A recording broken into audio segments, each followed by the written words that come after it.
ॐ हरिः ॐ श्रीगुरुभ्यो नमः। हरिः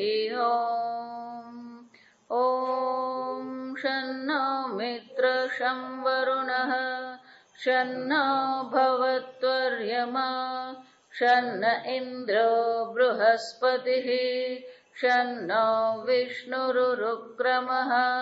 नमो ब्रह्मणे नमस्ते वायो त्वमेव प्रत्यक्षं ब्रह्मासि त्वमेव प्रत्यक्षं ब्रह्म वदिष्यामि ऋतं वदिष्यामि सत्यं वदिष्यामि तन्मामवतु तद्वक्तारमवतु अवतु माम् अवतु वक्तारम्। ॐ शान्ति शान्ति शान्तिः। ॐ सहना भवतु सहनौ भुनक्तु सह वीर्यं करवावहै तेजस्विनावधीतमस्तु मा विद्विषावहै। ॐ शान्ति शान्ति शान्तिः। सदाशिवसमारम्भाम् शङ्कराचार्यमध्यमाम् अस्मदाचार्यपर्यन्ताम् वन्दे गुरुपरम्पराम्। श्रुतिस्मृतिपुराणानाम् आलयम् करुणालयम् नमामि भगवत्पादम् शङ्करं लोकशङ्करम्। शङ्करं शङ्कराचार्यम् केशवं बादरायणम् सूत्रभाष्यकृतौ वन्दे भगवन्तौ पुनः पुनः। ईश्वरो गुरुरात्मेति मूर्तिभेदविभागिने व्योमवद्व्याप्तदेहाय दक्षिणामूर्तये नमः। निधये सर्वविद्यानां विशदे भवरोगिणां गुरवे सर्वलोकानां दक्षिणामूर्तये नमः। ॐ नमः प्रणवार्थाय शुद्धज्ञानैकमूर्तये निर्मलाय प्रशान्ताय दक्षिणामूर्तये नमः। एकादश अनुवाक। वेदमनुच्चाचार्योऽन्ते वासिनमनुषास्ति वेदमनुच्चाचार्योऽन्ते वासिनमनुषास्ति सत्यं वद सत्यं वद धर्मं चर स्वाध्यायान्मा प्रमदः स्वाध्यायान्मा प्रमदः। आचार्याय प्रियं धनम् आचार्याय प्रियं धनम् आहृत्य प्रजातन्तुं मा व्यवच्छेत्सीः आहृत्य प्रजातन्तुं मा व्यवच्छेत्सीः। सत्यान्न प्रमदितव्यम् सत्यान्न प्रमदितव्यम् धर्मान्न प्रमदितव्यम् धर्मान्न प्रमदितव्यम् कुशलान्न प्रमदितव्यम् कुशलान्न प्रमदितव्यम् भूत्यैन प्रमदितव्यम् भूत्यैन प्रमदितव्यम् स्वाध्याय प्रवचनाभ्यां न प्रमदितव्यम् स्वाध्याय प्रवचनाभ्यां न प्रमदितव्यम्। भाष्य।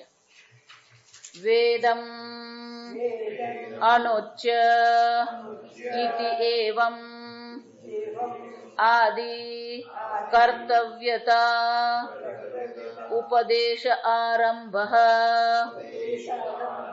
प्राक् ब्रह्म विज्ञानात् नियमेन कर्तव्यानि શ્રૌતસ્માર્તાનિ કર્માણિ ઇત્યેવમર્થઃ પુરુષ સંસ્કારાર્થત્વાદ અનુશાસન શ્રુતેઃ પુરુષ સંસ્કારાર્થત્વાદ સંસ્કૃતસ્ય હિ વિશુદ્ધ સત્વસ્ય આત્મજ્ઞાનમ અંજસા એવ ઉત્પદ્યતે તપસા કલ્મષં હન્તિ વિદ્યયા અમૃતમશ્નુતે ઇતિ સ્મૃતિઃ વક્ષ્યતિ ચ તપસા બ્રહ્મ વિજિજ્ઞાસસ્વ ઇતિ અતઃ વિદ્યા ઉત્પત્ત્યર્થમ અનુષ્ઠેયાનિ કર્માણિ અનુશાસ્તિ અનુશાસનમ અનુશાસન ઇતિ અનુશાસન શબ્દાદ અનુશાસન અતિક્રમેઃ દોષોત્પત્તિઃ પ્રાગ ઉપન્યાસાચ્ચ કર્મણાં કેવલ બ્રહ્મ વિદ્યા આરંભાદ ચ પૂર્વં કર્માણિ ઉપન્યસ્તાની વેદમ અનુચ્ય. શંકરાચાર્યજી આ મંત્રનો અર્થ દર્શાવતા પહેલા આ અનુવાકનું પ્રયોજન દર્શાવે છે. આ અનુવાક શાના માટે છે? એટલે કે છે વેદમ અનુચ્ય, વેદનો અનુચ્ય એટલે કે ઉપદેશ કર્યા પછી, વેદનો ઉપદેશ કર્યા પછી ઇતિ એવમાદિ કર્તવ્યતા ઉપદેશ આરંભ. આજ કર્મ અને જ્ઞાનનો ફરક છે. કર્મ અને જ્ઞાનનો તફાવત ક્યાં છે?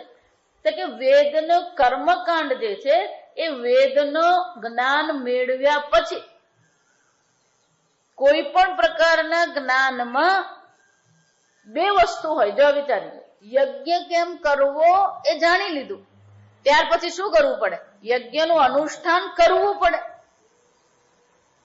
એ જ રીતે આ વેદનો અહીંયા ઘડી ઉપદેશ કરવામાં આવ્યો, પણ ઉપદેશ કર્યા પછી આ બધું જાણ્યા પછી શું કરવું જોઈએ, આપણું જીવન કેવું હોવું જોઈએ, એ કર્તવ્યતાના ઉપદેશ માટે હવે આ નવા અનુવાકનો આરંભ થઈ રહ્યો છે.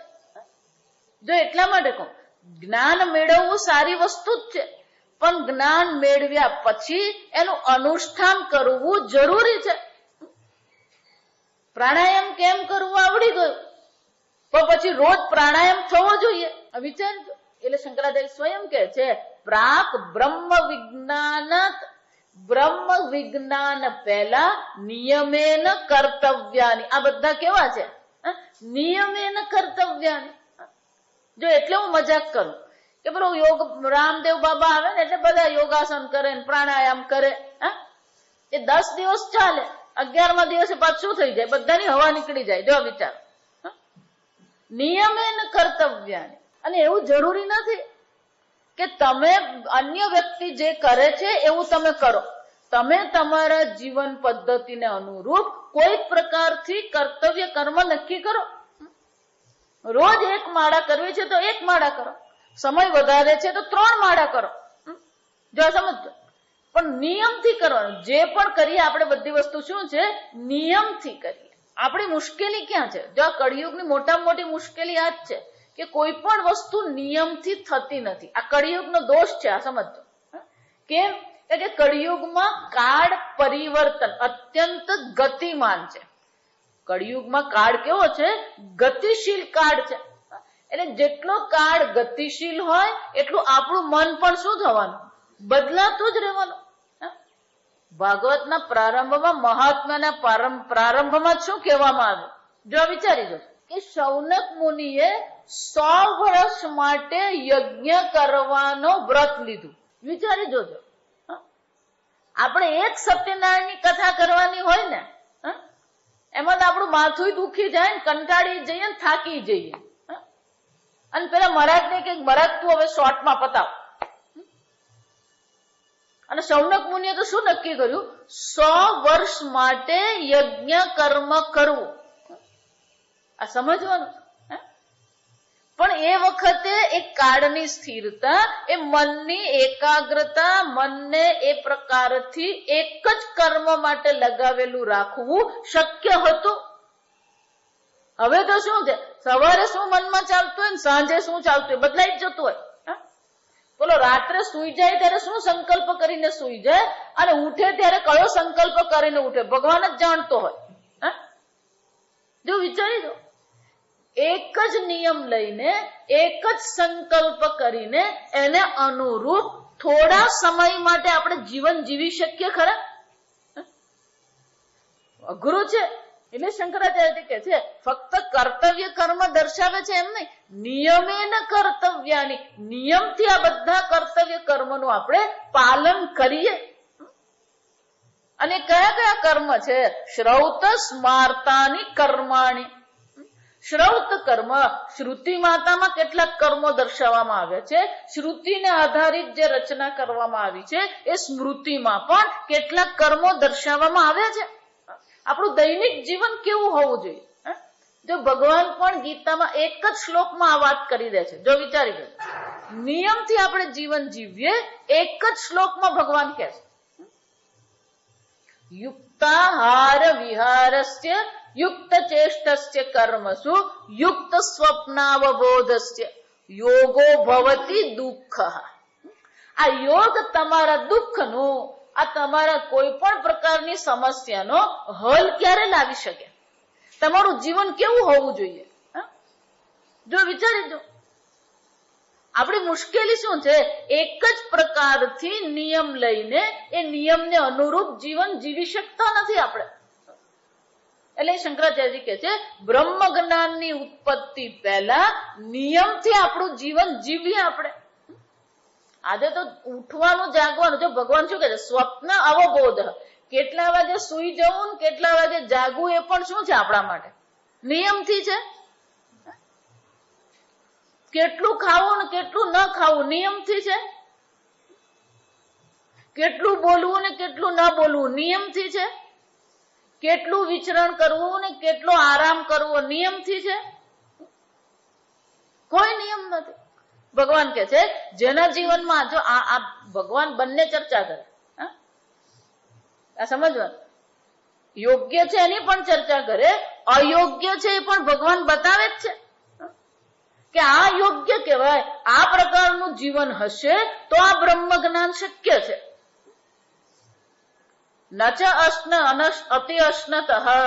ભગવાન આગળ શું કે છે? જે બહુ ખાવા વાળો છે, ના અનશ્નત, જે બિલકુલ ખાતો જ નથી, જે બિલકુલ સૂતોય નથી, બિલકુલ જાગતોય નથી, એનો શું થયો? જે બિલકુલ ખાતો નથી અથવા જે વધારે પડતું ખાય છે, એ બંનેને માટે શું છે? આ યોગ દુઃખનો નાશ કરનાર, બ્રહ્મ જ્ઞાન પ્રાપ્ત કરાવનાર નથી. એમ શંકરાચાર્યજી કહે છે નિયમેન કર્તવ્ય, અને જ્ઞાન પહેલા આ બધા કર્મોનું નિયમથી પાલન થવું જ જોઈએ. પણ કે આ બધી વસ્તુ શાના માટે છે?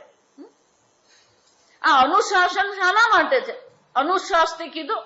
વેદમ અનુચાચાર્ય અંતેવાસીનમ અનુશાસ્તિ. જો સમજો, પહેલા ઉપદેશ કરવામાં, અત્યાર સુધી જે કરવામાં આવ્યું એને શું કહેવાય? ઉપદેશ કહેવાય. એ ઉપદેશ કર્યા પછી અંતેવાસીના એટલે કે આચાર્ય પાસે આશ્રમમાં રહીને જે વેદનું અધ્યયન કરી રહ્યા છે, એમનું વેદનું અધ્યયન સમાપ્ત થઈ ગયું છે, હવે એ પોતાનું જીવન શરૂ કરી રહ્યા છે, ત્યારે આચાર્ય સ્વયં ઉપદેશ પછી શું કરે છે? અનુશાસ્તિ, એમનું અનુશાસન કરે છે. જો વિચાર, આ ચર્ચા શંકરાચાર્યજી આગળ પછી કરશે. પણ આ અનુશાસન શાના માટે છે? પુરુષ સંસ્કારાર્થત્વાत्. આ પુરુષ એટલે કે મનુષ્યને પોતાની બુદ્ધિને આ જ્ઞાનને અનુરૂપ સંસ્કારિત કરવી પડે. જો તમને મને એમ કહેવામાં આવે ભારતનાટ્યમ કરીએ, કરી શકીએ આપણે? 40-50 વર્ષ થાય એટલે આપણા શરીરના સ્નાયુ અમુક રીતે ગોઠવાઈ ગયા હોય, પછી તમે એને ભારતનાટ્યમ કરવાનું કરાવો, જો વિચારો. શરીરમાં, મનમાં, ઇન્દ્રિયોમાં એ પ્રકારના સંસ્કાર આપણે બનાવવા પડે. કોઈ પણ વસ્તુ હોય, શરૂઆતના દિવસો તો આપણા શામાં જાય છે? એ સંસ્કારમાં જ જાય. આ ગાડી ચલાવવામાં પણ એવું જ છે. જો સમજો, ગાડી ચલાવતા તમે જે શીખો છો તો પ્રારંભમાં તો તમારી બુદ્ધિને તમે એને આપણે સંસ્કારને બદલે બીજો શબ્દ વાપરવો હોય તો કેળવવું પડે. આપણું મન છે, આપણી બુદ્ધિ છે, આપણા શરીર છે, એને શું કરવું પડે? જે કરવા માંગીએ છે એને અનુરૂપ કેળવવું પડે. આપણે ગાડી ચલાવવું જે છે એમાં પણ શું કરવું પડે? આપણું શરીર, આપણી ઇન્દ્રિય, આપણું મન, આ બધાનું કોઓર્ડિનેશન થવું જોઈએ. બધાનું જો કોઓર્ડિનેશન ન થાય તો કોઈ પણ કર્મ નહીં થઈ શકે. જો આ સમજ કેમ? કારણ કે આંખ જે જુએ છે એને અનુરૂપ પેલા મગજમાંથી સિગ્નલ હાથ પર જાય, પગ પર જાય અને ગાડી ચલાવી શકાય. સામે ખાડો દેખાયો એટલે તરત શું થવું જોઈએ? ખાડો દેખાય પછી 2 મિનિટે હાથ ફરવો નહીં જોઈએ. સામે કંઈક દેખાઈ ગયું એટલે તત્કાળ શું થવું જોઈએ? તરત એનો આદેશ મન પર, મન દ્વારા હાથ કે પગ પર પહોંચી જ જવું જોઈએ.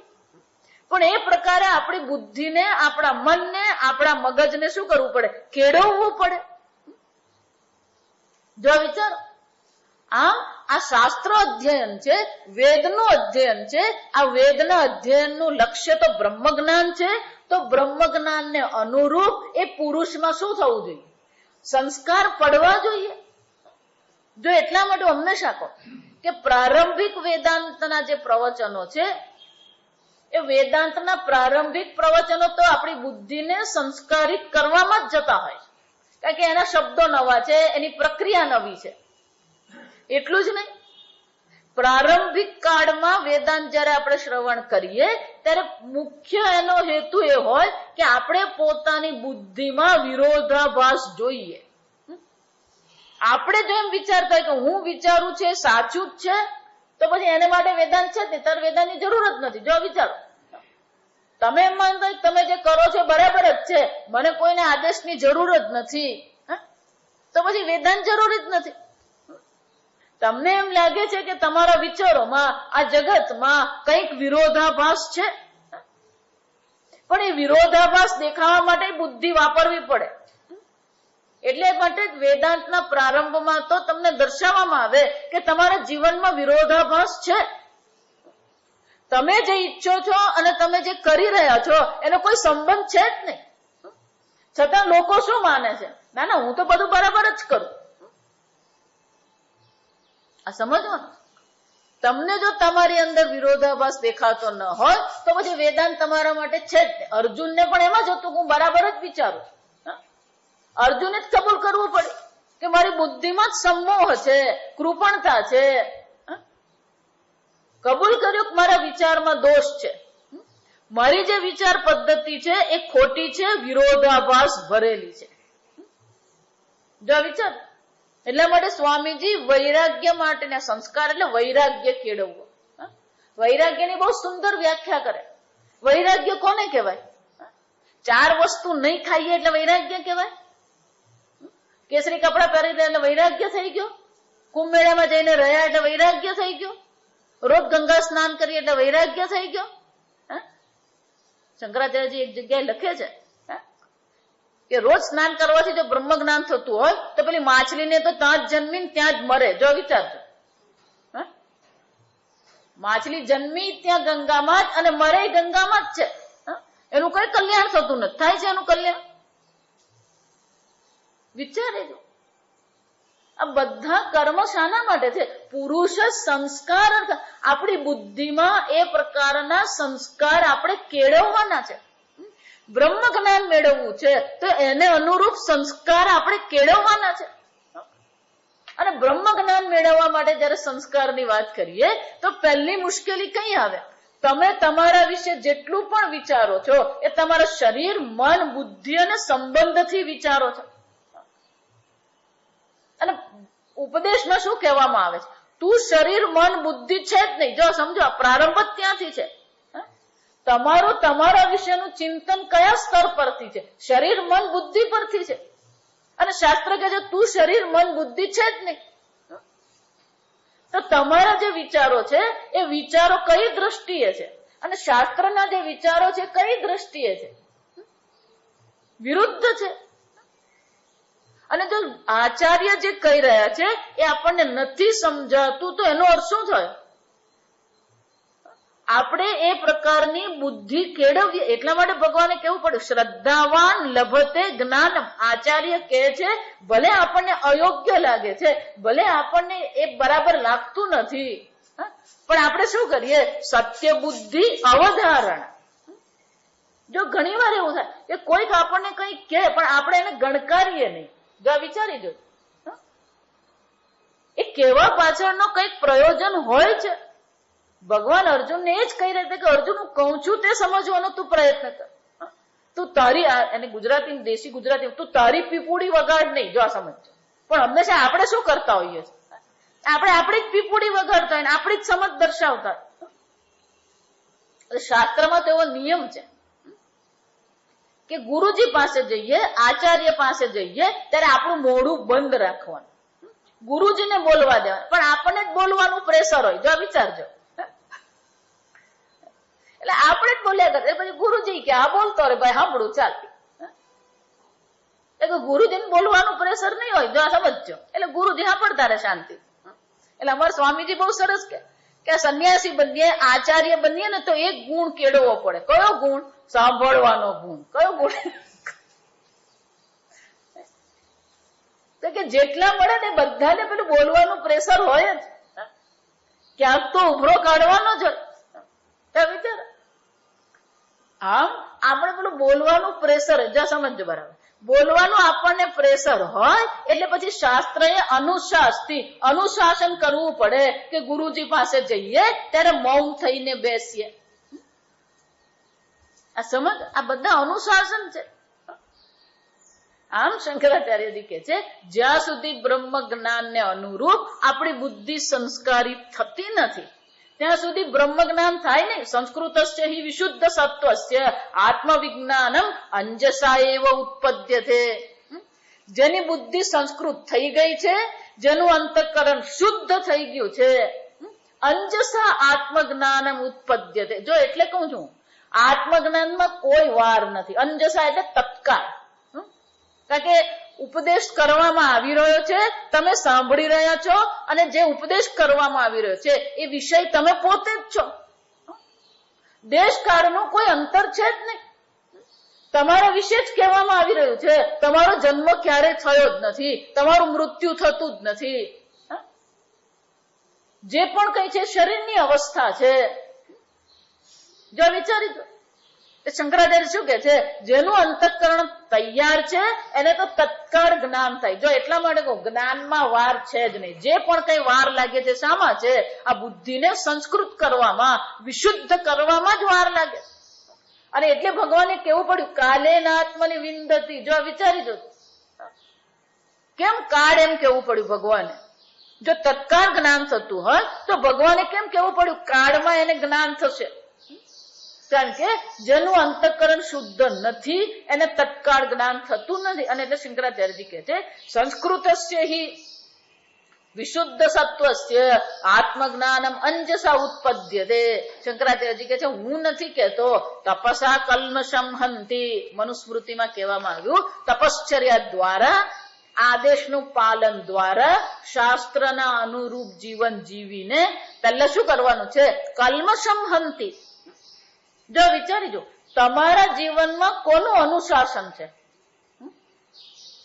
જો તમારી બુદ્ધિનું અનુશાસન છે તો તમે ક્યારેય સુખી નહીં થઈ શકો. કારણ કે તમારી બુદ્ધિ કેવી છે? વિચાર કરો, 1 વર્ષ પહેલા તમારી બુદ્ધિ કેવી હતી અને અત્યારે તમારી બુદ્ધિ કેવી છે? 1 વર્ષ પહેલા ને 1 મહિના પહેલા તમારું મન કેવું હતું, અત્યારે તમારું મન કેવું છે? એવું ને એવું જ છે. તમારી બુદ્ધિ, તમારા મન બદલાતા રહે છે. આવા પરિવર્તનશીલ મન અને બુદ્ધિના શાસનમાં જો તમે રહો છો તો તમારું જીવન કેવું હશે? તમારા જીવનમાં કોઈ નિયમ હશે? મન જ બદલાય છે આપણું, અને એ મનને અધીન આપણે જીવન જીવવા માંગીએ છીએ, અને એ મનને અનુરૂપ આપણે આચાર્ય અને શાસ્ત્ર સમજવા માંગીએ છીએ. શક્ય જ નથી. વિચારી દો, તમારું મનનું જો શાસનમાં તમે જીવન જીવી રહ્યા છો તો તમારી બુદ્ધિનું કોઈ ઠેકાણું જ નથી. આને એવું કહેવાય. આ સમજજો. કેમ? કારણ કે ક્યારે તમને શું ભાવે, ક્યારે તમે શું બોલો, ક્યારે તમે શું કરો. એટલે આગળ પેલું કેવું પડ્યું, નિયમે ને કર્તવ્યાની. આમ કોના શાસનમાં છો તમે? ક્યાં તો તમારી બુદ્ધિના શાસનમાં રહો. જો આ વિચારી જોજો. બુદ્ધિનું શાસન એટલે શું છે? તમારી બુદ્ધિને ખબર છે ધર્મ શું છે ને અધર્મ શું છે. કોઈ મનુષ્યને શીખવવું પડે નહીં, કોઈને કહેવું પડે નહીં શું ખોટું છે ને શું સાચું છે. બધાને જે જૂઠું બોલી રહ્યો છે ને ખબર જ છે કે હું જૂઠું બોલું છું. જે ચોરી કરી રહ્યો છે એને ખબર છે કે હું ચોરી કરી રહ્યો છું. જે ખૂન કરી રહ્યો છે એને ખબર છે કે હું હિંસા કરી રહ્યો છું. કોઈને ધર્મ અધર્મ શીખવવાની જરૂર નથી.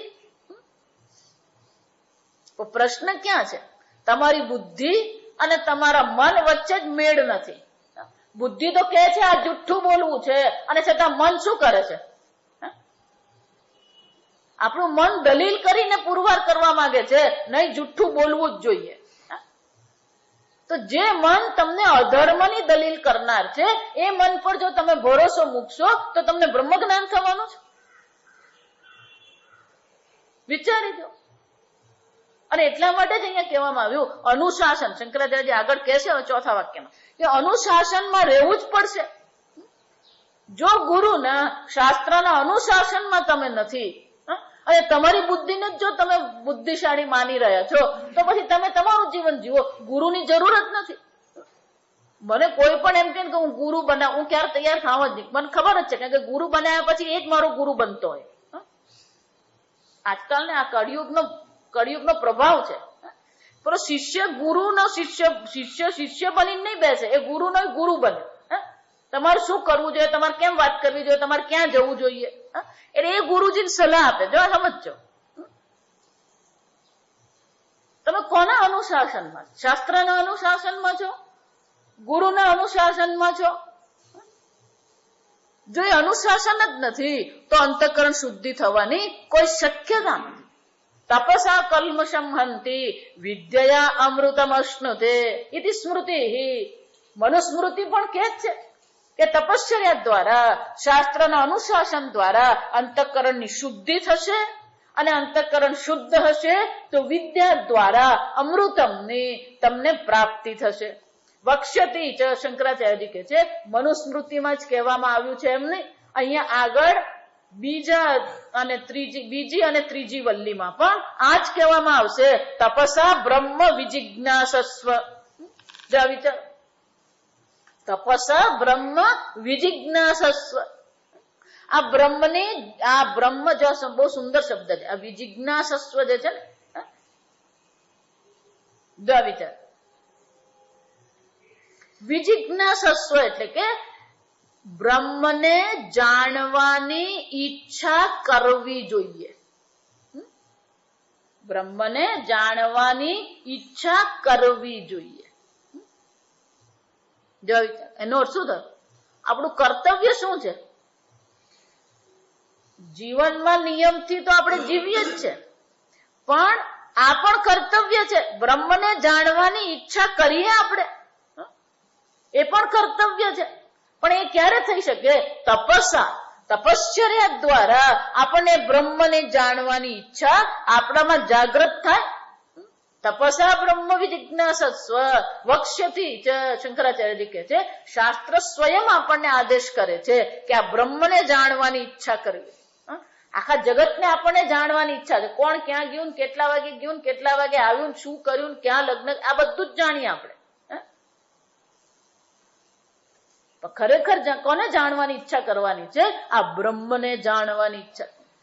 તો કોને દ્વારા? તપસ્યા. જો સમજો, તપસ્યા એટલે કે વિચારથી, વિવેકથી.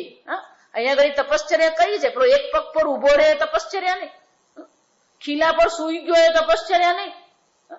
અહીં કઈ તપશ્ચર્યા છે? તપ આલોચન. એને શું કહેવામાં આવે?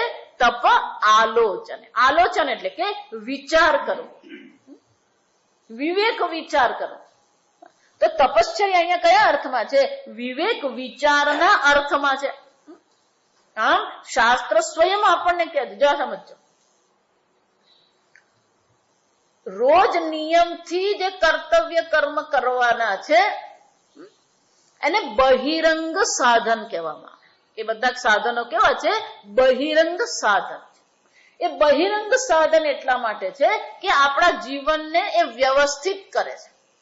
પણ તમારું જીવન વ્યવસ્થિત છે, તમે વૈરાગ્ય તમને થઈ ગયો છે, એટલા માત્રથી બ્રહ્મ જ્ઞાન થાય નહીં. એને માટે શાની જરૂર પડે? તપસા બ્રહ્મ વિજિજ્ઞાસસ્વ. આ બ્રહ્મને પણ જાણવાની ઈચ્છા કરવી પડે. તો ત્યાં તપસ્યાનો અર્થ શું કર્યો? વિવેક વિચાર. એને અંતરંગ સાધન કહેવાય. બહિરંગ સાધન એટલે તમારું બાહ્ય જીવન બરાબર છે, પણ તમારું આંતરિક જીવન જે છે એ પણ કેવું હોવું જોઈએ? બ્રહ્મ જ્ઞાનને અનુકૂળ હોવું જોઈએ. આપણું અંતરંગ જીવન એટલે કે આપણું મન, આપણી બુદ્ધિ, આપણી ઇન્દ્રિયો, પણ આપણું સૂક્ષ્મ શરીર એ કેવું હોવું જોઈએ? આ બ્રહ્મ જ્ઞાનને અનુકૂળ હોવું જોઈએ. જો ગીતામાં ભગવાન એ જ કહે છે કે આ જગતમાં કોઈ મિત્ર અને શત્રુ જગતમાં કોઈ નથી. જો આત્મૈવ હ્યાત્મનો બંધુ આત્મૈવ રિપુરાત્મ. આ જગતમાં કોઈ તમારું કોઈ બંધુય નથી અને કોઈ શત્રુય નથી. તમે જ તમારા બંધુ છો અને તમે જ તમારા શત્રુ છો. વિચાર, બંધુરાત્મના આત્માનસ્થ યેન આત્મૈવ આત્મના જીતઃ. આ મન તમારું બંધુ છે, મિત્ર છે. ક્યારે? તમે જ તમારા મન પર વિજય મેળવ્યો છે તો મન તમારું કેવું છે? મિત્ર છે. પણ જો તમારા જ મન પર તમારો વિજય નથી, તમારા જ મન બુદ્ધિ પર તમારું નિયંત્રણ નથી, તો એ જ મન બુદ્ધિ તમારા શું છે? રિપુરેવ. એ તમારા શત્રુ છે. વિચારી લો, તમે મનનું અનુશાસન કરો છો કે મન તમારું અનુશાસન કરે છે? તમે જ તમારા શત્રુ છો, તમે જ તમારા મિત્ર છો. આ મન તમારું જો તમારી સાથે છે, મન જો તમારા કયામાં છે, તો પછી દુઃખનું કોઈ કારણ જ નથી. મને એવે મનુષ્યાણામ કારણમ બંધ મોક્ષયોહો. એમ નહીં માનવાનું કે આ સંસારને કારણે બંધન છે. બંધનનું કારણ તો તમારું પોતાનું મન જ છે. તમારા મનમાં જ વિષયાસક્તિ છે. વિષયાસક્તમ હિ બંધાય. જે વિષયોમાં આસક્ત મન છે એ બંધનનું કારણ છે. નિર્વિષયમ તુ મોક્ષાય. આ વિષયોની આસક્તિનો ત્યાગ જે મને કર્યો છે એ જ મન તમારા માટે શું છે? મિત્ર સમાન છે, મોક્ષ માટે ઉપયોગી છે. અને એટલે શંકરાચાર્યજી કહે છે આ પ્રકારથી બંનેની જરૂર છે. કર્તવ્ય કર્મનું પાલન પણ છે અને વિવેક વિચાર કરવાની પણ જરૂર છે. આપણું મન, આપણી બુદ્ધિને સંસ્કારિત કરવાની જરૂર છે. અતઃ વિદ્યા ઉત્પત્ત્યર્થમ અનુષ્ઠેયાની કર્માણી ઇતિ. અને એટલા માટે વિદ્યાની ઉત્પત્તિ માટે આ બધા કર્મોનું અનુષ્ઠાન અવશ્ય કરવું જોઈએ. અનુશાસ્તિ ઇતિ અનુશાસન શબ્દાત. આ અનુશાસ્તિ એવું શાસ્ત્રમાં કહેવામાં આવે. જા સમજો, અહીં શંકરાચાર્ય બહુ સરસ કે પહેલા એમ કહેવામાં આવ્યું ઉપદેશ કર્યો, હવે કહેવામાં આવ્યું અનુશાસ્તિ. એટલે ટીકાકાર બહુ સરસ કહે છે કે અનુશાસન તો કોનું હોય? જો તમે, ગુરુ ઉપદેશ કરે અને રાજા અનુશાસન કરે. ઉપદેશ કરનાર તો કોણ છે? ગુરુ છે. ગુરુનું કામ ઉપદેશ કરવાનું છે અને અનુશાસન કરવાનું, નિયંત્રણ કરવાનું કામ કોનું છે? રાજાનું છે, સરકારનું છે. જો સમજો, એટલે ટીકાકાર બહુ મજાની વાત કરે. ઉપદેશતી ઇતિ ઉક્ત્વા. રાજા એવ અનુશાસ્તી કિમર્થમ વદતિ શ્રુતિ. ગુરુ જયારે ઉપદેશ કરી રહ્યા છે તો ઉપદેશક એવું કેવું જોઈએ? એની બદલે શું કે છે? ગુરુ તો ઉપદેશ કરે, એને બદલે શું કે છે? અનુશાસ્તી. જેમ રાજાનું અનુશાસન હોય છે એમ અહીંયા શ્રુતિમાં અનુશાસ્તી એવો શબ્દ શા માટે વાપરે છે?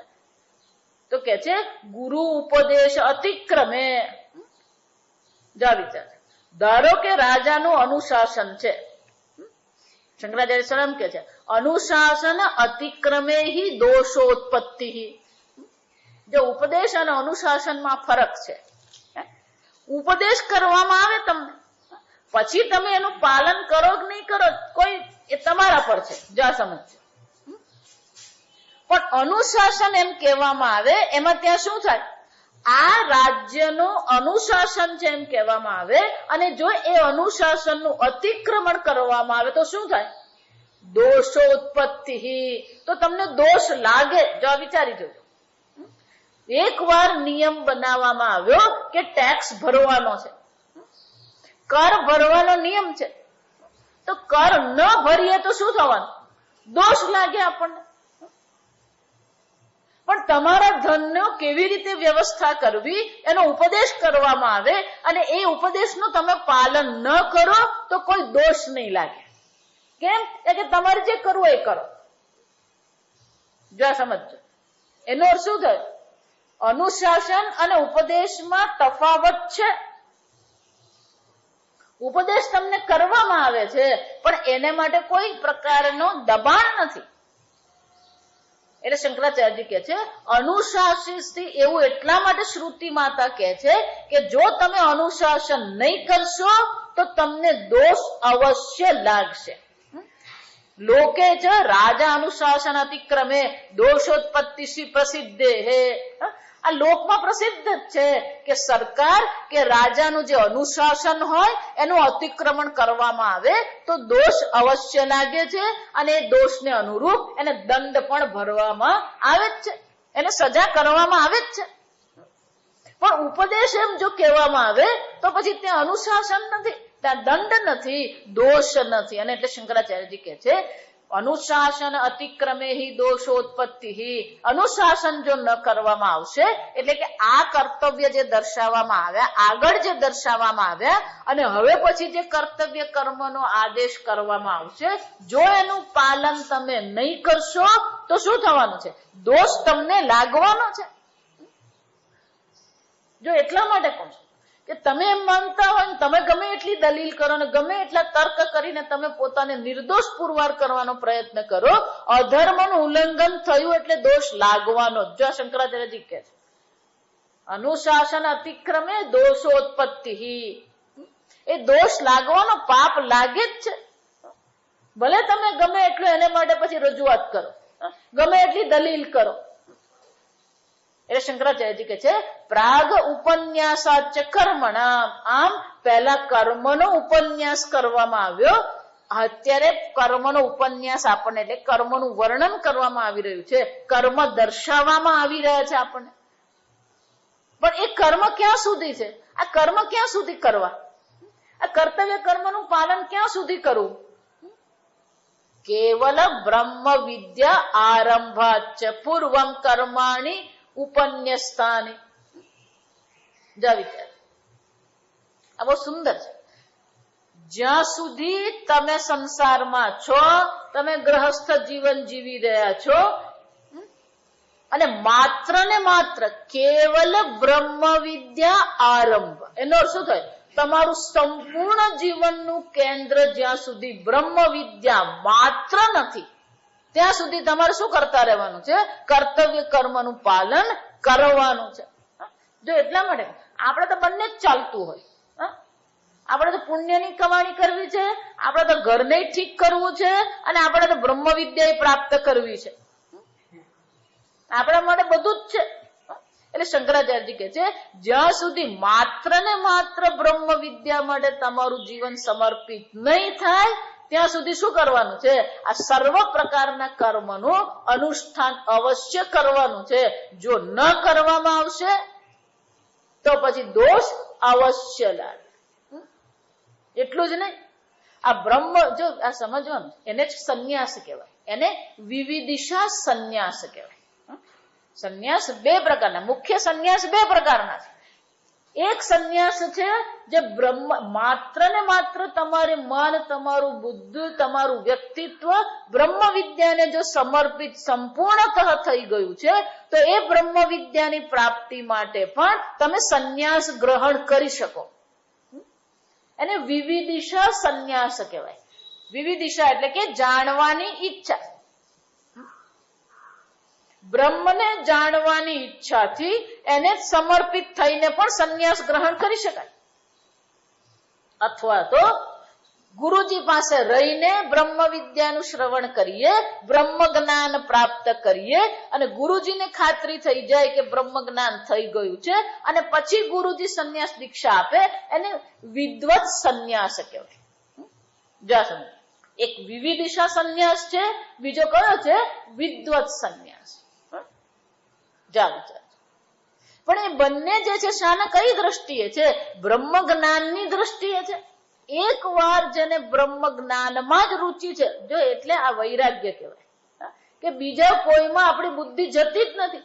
ઇહ પરલોક ઇહ અમૂત્ર ભોગ વિરાગ, આ લોકમાં કે પરલોકના કોઈ પણ પ્રકારના ભોગ પ્રત્યે આપણા મનમાં સંપૂર્ણતઃ વૈરાગ્ય નહીં આવે ત્યાં સુધી આ વિવિદિશા સંન્યાસ શક્ય નથી. અને એટલા માટે ભગવાન પણ ગીતામાં કહે છે, અર્જુન આ વિવિદિશા સંન્યાસ બાજુએ મૂક, કર્મયોગનું પાલન કરતો રહે અને બ્રહ્મ વિદ્યા માટે પ્રયત્ન પણ કરતો રહે. જા સમજો, ભગવાને પેલો વચ્ચેનું કર્યું. વિવિદિશા સંન્યાસ નથી ભગવાન અપનાવતા, પણ છતાં ભગવાન એવું કહેતા નથી કે તારે બ્રહ્મ વિદ્યાની પ્રાપ્તિ નહીં કરવાની. અહીંયા પણ આગળ શંકરાચાર્યજી કહી ગયા કે આ બધા કર્મનું અનુષ્ઠાન તો કરવાનું જ છે.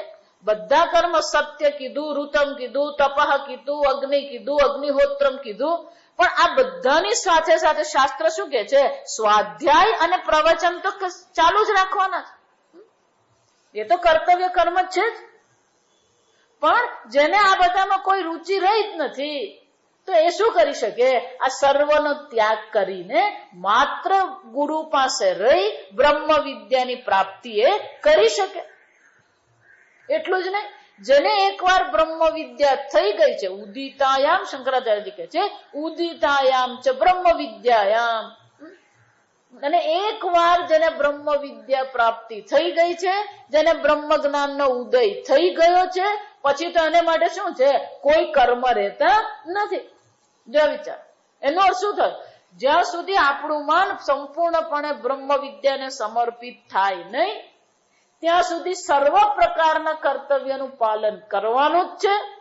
જો આપણા મનમાં પૂર્ણ વૈરાગ્ય આવ્યો અને આપણું મન પૂર્ણતઃ બ્રહ્મ વિદ્યાને સમર્પિત થઈ ગયું છે તો પણ આ કર્તવ્ય કર્મનો ત્યાગ કરીને ગુરુ પાસે રહીને બ્રહ્મ વિદ્યાની પ્રાપ્તિ આપણે કરી શકીએ. અને એકવાર બ્રહ્મ વિદ્યા પ્રાપ્ત થઈ ગઈ તો પછી એને માટે કોઈ કર્તવ્ય કર્મ રહેતું નથી. જો આ ત્રણ વિભાગ આપણી બુદ્ધિમાં સ્પષ્ટ હોવા જોઈએ. દરેક મનુષ્ય માટે કર્તવ્યનું અનુશાસન છે. પહેલી વસ્તુ, ગુરુ અનુશાસ્તી એમ કહેવામાં આવે, એનો શું થયો? દરેક મનુષ્યને માટે આ અનુશાસન છે. પણ જેને બ્રહ્મ વિદ્યામાં રુચિ છે એને શું કરવું જોઈએ? સ્વાધ્યાય પ્રવચન પણ કરવું જોઈએ, કર્તવ્યનું પાલન પણ કરવું જોઈએ અને ગુરુના અનુશાસનમાં રહેવું જોઈએ. પોતાને મન ફાવે એમ નહીં. જો એટલા માટે જ લોકો મન ફાવે તેમ જપ શરૂ કરે ને. નિયમ છે, મંત્ર દીક્ષા લઈને તમે જપ કરો. જા સાંભળો, એ કેમ આવું કહેવામાં આવ્યું?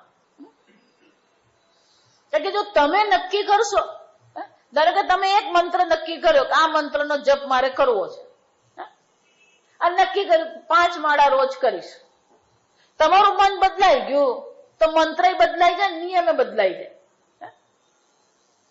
પણ ગુરુજીએ મંત્ર દીક્ષા આપી હોય અને ગુરુજીએ આદેશ કર્યો હોય રોજ 1 માળા કરવી, તો ગુરુના આદેશને અનુરૂપ તમે શું કરશો?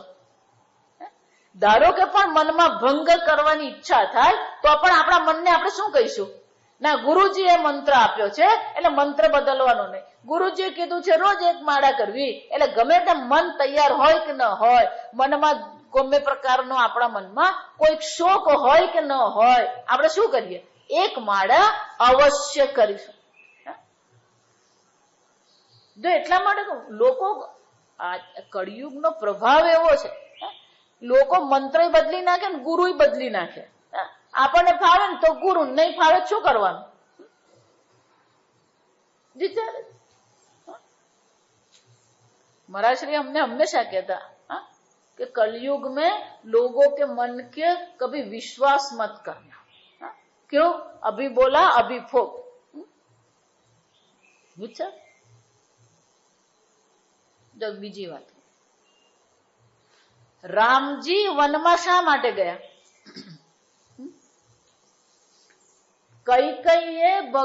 કૈકેયીને આદેશનું પાલન કર્યું. સમજો, કૈકેયીની ઈચ્છાની પૂર્તિ માટે ગયા. રામજી વનમાં શા માટે ગયા? કૈકેયીએ વરદાન માંગ્યું એટલે ગયા. ધર્મને અનુરૂપ રામજીએ વનમાં જવાની કોઈ જરૂર નથી. આ સમજો. એટલા માટે હંમેશા શું કહેવામાં આવે? પિતૃ વચન પરિપાલનાય. એમના પિતાની વાણીને સત્ય કરવા માટે રામ વનમાં ગયા. વિચારજો, મારા પિતાજીએ મારી માને વરદાન આપ્યું છે અને પિતાજીએ કીધું તું જે વરદાન માંગશે હું તને આપીશ, તો મારા પિતાજીના વચનને શું કરવાનું છે? મારે સત્ય પુરવાર કરવાનો છે. જો વિચારજો, તો તમે જે બોલી રહ્યા છો, હું એક જ જવાબદારી તમને આપું છું કે તમે જે બોલો છો એ કરો.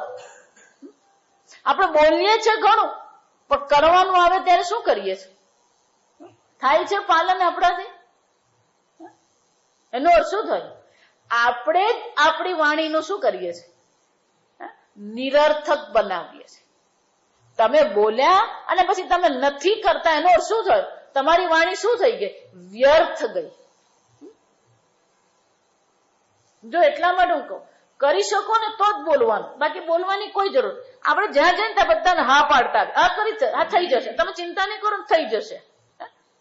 તો 4 દિવસ પછી ફોન કર, અરે ભાઈ એવો કામમાં પડે તો ભૂલી જ ગયો. જો આ કળિયુગનો પ્રભાવ છે કે પેલો બોલે, કોઈને પણ તમે એમ કહો ને કે ભાઈ આ કરવાનું છે, એ કોઈ ના પાડે જ નહીં. જો આ વિચાર, અમારો 16 વર્ષનો અનુભવ, કોઈ ના પાડે જ નહીં. 2-4 દાડા રહીને પૂછશે ને કે ભાઈ પેલો કુરિયર કરી આવ્યો કે? અરે એ તો મારા પાકીટમાં જ રહી ગયું. જાવ, એનો અર્થ શું થાય? તમે બોલો છો પણ એનું પાલન થતું નથી, તો તમારી વાણી જ તમે શું કરી રહ્યા છો? વ્યર્થ બનાવી રહ્યા. કહો થાય તો કરીશ એમ કહો, થઈ જ જશે એમ પેલી ખાતરી આપવાની જરૂર છે? તમે જે બોલો ને એ તમે કરી શકતા હોય ને તો જ બોલવાનું. પછી વ્યવહાર હોય, લૌકિક હોય, ધર્મ હોય કે પુણ્ય હોય, સમજો. પણ આપણે બોલવાની પણ શું થઈ ગઈ છે? આદત પડી ગઈ. બોલ બોલ કર્યા જ કરીએ આપણે. વધારે પડતું બોલવું એ પણ દોષ છે. કેમ કે વધારે પડતું બોલો ને એટલે એમાં જુઠ્ઠું આવી જ જાય. જો આ સમજજો, કે વધારે બોલવાનું છે જ નહીં. આપણી પાસે બોલવાની વસ્તુ જ નથી. સત્યમ વદ અહીંયા આવશે આગળ બધી. ભગવાન સ્વયં કહે છે સત્યમ પ્રિયમ હિતમ ચ. તમે બોલો, ના નથી, પણ એ કેવું હોવું જોઈએ? સત્ય હોવું જોઈએ. સત્ય જોઈ ગયા? જેવું જોયું છે, જેવું સાંભળ્યું છે, જેવો અનુભવ કર્યો છે એ જ બોલવાનું. પણ એમાંથી આપણે કેટલું કરી શકીએ છીએ? જોયું શું હોય, સાંભળ્યું શું હોય, અને બોલતા કઈ ભલતું જોઈએ આપણે. વિચાર, સત્યમ વદ કે ને એટલે તમારી 50% વાણી કપાઈ જ જાય. એટલું જ નહીં, પ્રિયમ વદ, એનો અર્થ શું થાય? સામેવાળી વ્યક્તિને પ્રિય હોય એ તમે બોલો. હિતમ વદ, એને માટે ઉપયોગી હોય, એને માટે કલ્યાણકારી હોય તો બોલો. બોલવાનું કેટલું રહેશે તમારી પાસે? વિચારી. ધર્મને અનુરૂપ જો તમારી વાણી તમે વિચારશો તો બોલવાનું રહેતું જ નથી વધારે. આમ તમે જે વિચારો છો, તમારી જે વાણી છે એ વાણીને પણ સત્ય કરવી જોઈએ. જે મનુષ્ય પોતાની વાણીને સત્ય કરતો નથી એ વ્યક્તિ ક્યારેય ધર્મનું અનુષ્ઠાન નહીં કરી શકે. અને જો એ ધર્મનું અનુષ્ઠાન નહીં કરે તો એની બુદ્ધિ સંસ્કૃત થશે નહીં, અંતઃકરણ શુદ્ધ થશે નહીં અને એને બ્રહ્મ જ્ઞાન થઈ શકે જ નહીં. જા સમજ. એટલે કહું છું, એક વ્રત લો કે તમે જે કરી શકો ને એ જ બોલવાનું. કરી જુઓ. આપણે બધું જ કરતા બોલતા રહીએ. એટલે આપણે ગુજરાતી કરી બતાવે એવું કહીએ. આપણે શું કહીએ? બોલવાનું તો બહુ સહેલું છે, પણ શું છે? કરવાનું અઘરું છે. બોલીએ ખરા આપણે, પણ એ બોલ્યા પછી આપણે કરીએ છીએ ખરા?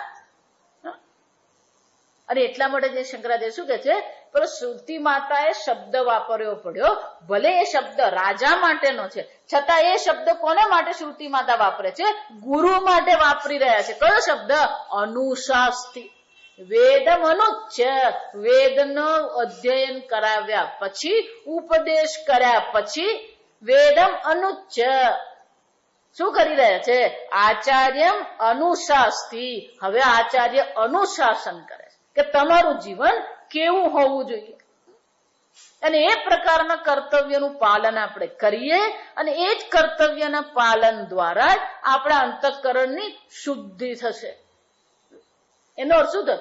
જ્યાં સુધી આપણી બુદ્ધિ સંપૂર્ણપણે બ્રહ્મ જ્ઞાનને સમર્પિત થાય નહીં ત્યાં સુધી સર્વ પ્રકારના કર્તવ્ય કર્મનું પાલન કરતા જ રહેવાનું છે. એને પ્રત્યવાય દોષ કહેવાય. એને શું કહેવામાં આવે? પ્રત્યવાય દોષ. તમે ધર્મનું પાલન ન કરો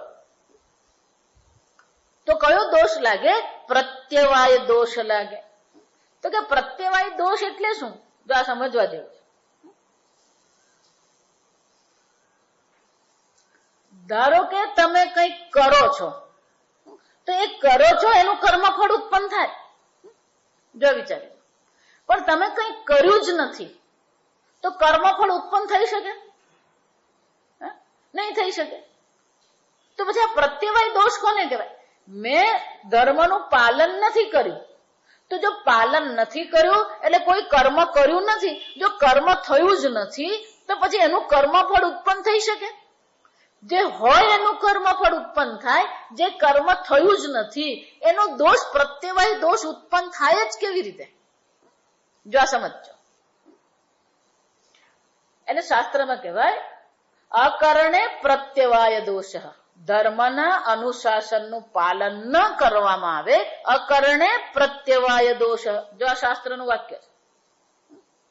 એટલે વિચારવું પડે કે ન કરવાથી વળી દોષ ઉત્પન્ન થતો હશે તો કે થાય. એ કઈ રીતે થાય? સીધો નહીં થાય. જો આ સમજો. થાય ખરો પણ સીધો નહીં થાય. પ્રત્યવાય દોષ લાગે ખરો. કેમ? કે જો તમે ધર્મનું પાલન નહીં કરશો. જો વિચારી જો. ધારો કે તમને કહેવામાં આવ્યું રોજ 2 માળા કરવી. તમે 2 માળા નહીં કરો. નહીં કરી, બરાબર? પ્રશ્ન ક્યાં છે? તમે જો એ 2 માળા નથી કરી તો તે સમય દરમિયાન તમે કોઈ જ કર્મ નથી કર્યું એવું છે? હે?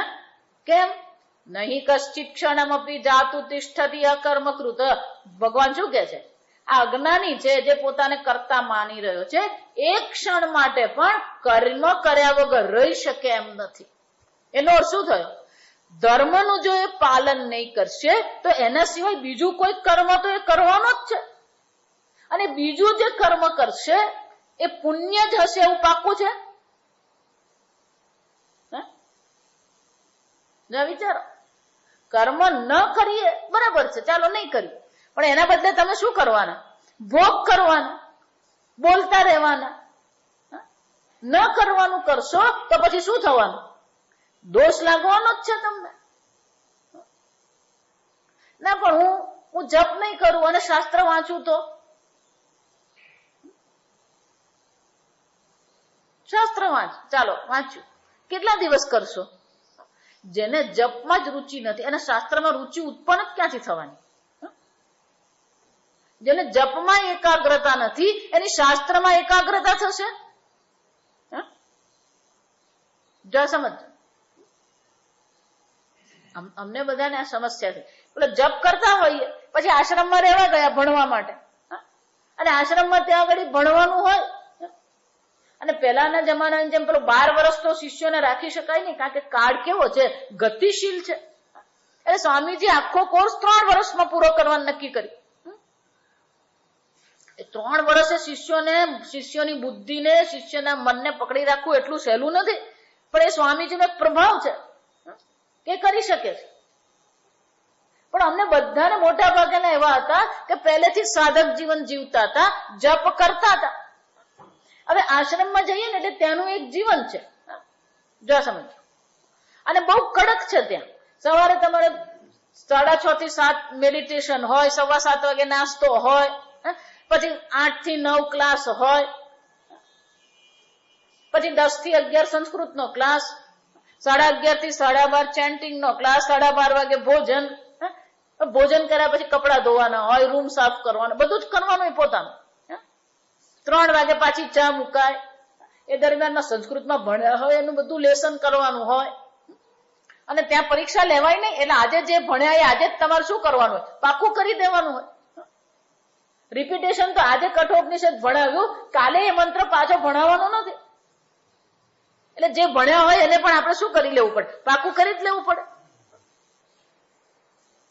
3 વાગે ચા મુકાઈ જાય, પાછું 4 થી 5 કે 5 થી 6 પાછો ક્લાસ હોય, 6:30 વાગે આરતી હોય, 7 વાગે ભોજન હોય, 8 થી 9:30 પાછો ક્લાસ હોય. એટલે આખો દિવસ તમારું શું થઈ જાય, આ ભણવામાં જ જાય, પસાર થાય. એટલે જેને પેલી માળા કરવાની આદત પડી ગઈ એને શું થઈ જાય, પછી પેલી માળા ન થાય. એટલે અમે જઈને સ્વામીજી, સ્વામીજી માળા નથી થતી. જો આ વિચાર છે કે માળામાં તમે શું કરો છો? તો કે માળામાં ઈશ્વરનું ચિંતન છે ને. માળા કરવી એટલે શું છે? ઈશ્વરનું નામ જ આપણે રટણ કરીએ. તો કે આખો દિવસ તો તમે ઈશ્વરનું ચિંતન કરો છો. શાસ્ત્ર અધ્યયન એટલે શું છે? યાંત્રિકતા છે. ઈશ્વર કોણ છે? આ જગત કોણ છે? ઈશ્વરે આ જગત કેવી રીતે બનાવ્યું? આ ઈશ્વર કેવી રીતે શાસન કરી રહ્યો છે? એની જ ચર્ચા છે. તો સ્વામીજી કે સંપૂર્ણ દિવસ તમારો ઈશ્વરને જ સમર્પિત છે. હવે એમાં તમે માળા ન કરો તો દોષ લાગવાનો? દોષ નહીં લાગે. પણ આપણે પેલી માળા કરવાની, બધું કોઈની સાથે ફોન પર વાત કરીએ, અને પછી ફોન પર વાત કરવામાં મેં કીધું એમ બધું ગરબડ જ હોય. અને એટલા માટે અકરણે પ્રત્યવાય દોષ, એટલે કે તમારે જે કરવાનું છે તમે ન કરશો, અને બીજું કર્યા વગર તમે રહી શકશો નહીં. અને બીજું જે તમે કરી રહ્યા છો એ સંપૂર્ણતઃ ધર્મ છે, નિયમ છે, એવું શક્ય નથી. અને એટલા માટે શંકરાચાર્યજી કહે છે કે અનુશાસ્ત્રી એટલે કે શાસ્ત્ર આપણું અનુશાસન કરે છે, જેથી આપણે અકર્મ, 2 વસ્તુ છે, અકર્મ પણ ન બનીએ અને અધર્મનું પણ પાલન ન કરીએ. જો કેટલાક લોકો અકર્મ એટલે હું તો કઈ કરતો જ નથી. જો આ બધા રિટાયર થાય ને, રિટાયર થાય પછી શું કરે? જો વિચાર, મૂર્ખતા છે. તમને ભગવાને શરીર આપ્યું, બુદ્ધિ આપી, સંસ્કાર આપ્યા, સંસ્કૃતિ આપી, અને રિટાયર થયા પછી શું કરવાનું? આખો દાડો પેલો ટીવી જોયા કરતો હોય, ચા પીતો હોય, છાપું વાંચતો હોય, અને પછી બાગમાં જઈને બાકડા પર બેસે કલાક, અને ત્યાં બાકડા પર બેસીને આખા બારડોલીનું શું કરી આવે? બધી જાતના સમાચાર એની પાસે હોય, આ બાકડા પર બેઠો હોય ને એની પાસે. આ રિટાયર્ડ લાઈફ છે. આમ શાસ્ત્ર અનુશાસન કરે છે. જો આ વિચારો કે આ પ્રકારનું તમારું જીવન હોવું જોઈએ. જો આ પ્રકારનું જીવન નથી તો દોષોત્પત્તિ. અને એટલા માટે અનુશાસ્ત્રી શબ્દ છે, ઉપદેશને બદલે અનુશાસ્ત્રી શબ્દ દ્વારા આપણને કહેવામાં આવ્યું કે જો આ પ્રકારથી અનુષ્ઠાન નહીં કરશો તો દોષ તમને અવશ્ય લાગશે. આગળ આપણે આવતીકાલે.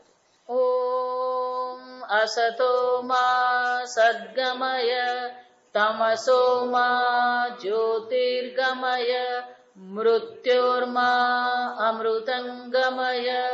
ઓમ પૂર્ણમદઃ પૂર્ણમિદં પૂર્ણાત પૂર્ણમુદચ્યતે પૂર્ણસ્ય પૂર્ણમાદાય પૂર્ણમેવાવશિષ્યતે. ઓમ શાંતિ શાંતિ શાંતિ. હરિ ઓમ. શ્રી ગુરુભ્યો નમઃ. હરિ ઓમ.